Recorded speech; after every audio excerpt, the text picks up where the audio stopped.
Halo? Ya, Ya, sebelumnya thank you kesempatannya, Bro Tim. Pertama posisi gue tuh sekarang lagi di Australia, ya, eee, kerja di Australia udah 3 tahun, income per bulan tuh sekitar ini gue total berdua ya sama ya. pasangan. Pakein rupiah aja ya, karena Jadi audiens kita banyak yang pakai rupiah di sini. oke, jadi kalau per bulan tuh dirupiahin sekitar 120 juta, Ya, dengan savings rate-nya tuh di sekitar 50%, berarti oke. bisa simpan 60 bersih tuh juta. sekitar 60 juta, ya. Nah, kemudian untuk posisi cash sekarang itu ada di 36 juta, Ya, dan ada sama bulan depan kan ada tax return dari setiap bulan Juli, ya, itu mungkin di kisaran 75 juta, jadi total 110. ya. Terus eh, ada di saham US itu ada sekitar 85 juta, dan saham Indonesia itu ada sekitar 175. Oke, Nah, terus karena 2025 tuh ada melakukan banyak kesalahan lah gitu. Jadi sehingga ngulang semua dari nol bahkan sampai ada hutang gitu. oke, Itu sekitar 240 juta. oke.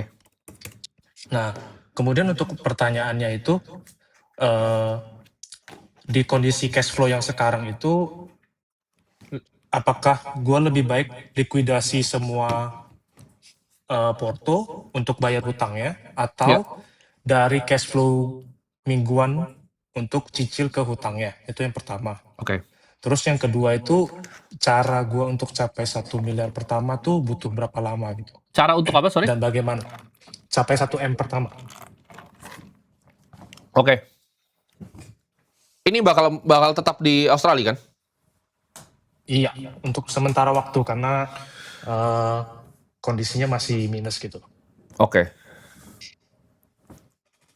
Berarti income kamu 120 juta ya? Ini combine income. Iya, combine. Itu gue ambil benchmark di bawah kok. Sebenarnya Oke. bisa lebih tinggi, cuman gue ambil bawahnya lah. Oke, biar nggak apa-apa. Lebih nggak bagus berat. begitu. Lebih bagus kita konservatif. Kamu bisa basically nabung 60 juta kan? Iya, Ya, kamu bisa nabung savings rate kamu di 50% tuh udah sangat tinggi. Yang pertama ya, ini saran dari gue. Karena kerja di Australia dan expense kamu kan lumayan besar ya. iya, lumayan. Yang pertama harus kamu punya kan dana darurat dulu ya. Kalau kita mau step by step dulu ya. Jadi ini simpelnya kamu punya pengeluaran aja ya. Kamu punya pengeluaran itu dikali 6 kan, 360 juta ya. Ini kamu harus Iya. punya in cash atau money Oke. market. Oke. Berarti kan investment sell di sini ya. Sampai ini terpenuhi. Oke. Oke. Ketika itu terpenuhi, kamu kan 6 bulan udah aman nih, kamu nggak terlalu stres. Jadi nggak usah dilunasin dulu, sabar. Ini beresin dulu yang ini pertama. Oke. Ketika itu beres, Oke. kedua, kamu kan bakal punya excess cash tuh berarti, ya nggak? Iya. 240 juta tuh berarti kamu cuma perlu nabung ya sekitar 4-5 bulan lah ya. Kamu nabung lagi setelah Iya. ini 4-5 bulan ya. Setelah 4-5 bulan itu kamu nabung, kamu akan bisa lunasin hutang. Oke. Oke. Jadi gua itu pribadi nggak terlalu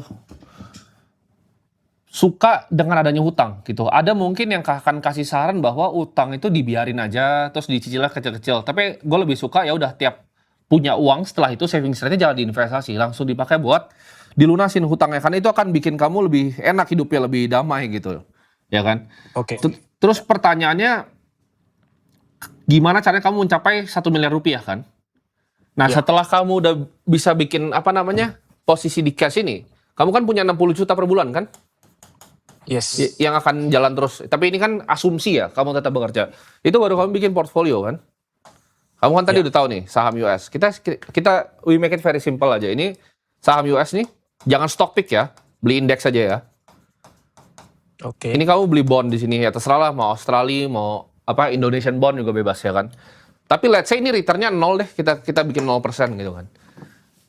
Dari 60 juta sebulan ya, untuk kamu mencapai 1 miliar dengan 0% aja itu mungkin sekitar 16, sekian ya bulannya. kamu bisa dapat gitu kan. Cuman kamu berarti 1 tahun 4 bulan. Kalau kamu returnnya bisa jadi 12%, ini bisa turun 1 tahun 3 bulan gitu kan. Ya, Jadi kamu akan mencapai 1 miliar dalam 1 tahun 3 bulan. 3 bulan. Tapi setelah ini selesai ya, ini selesai juga gitu.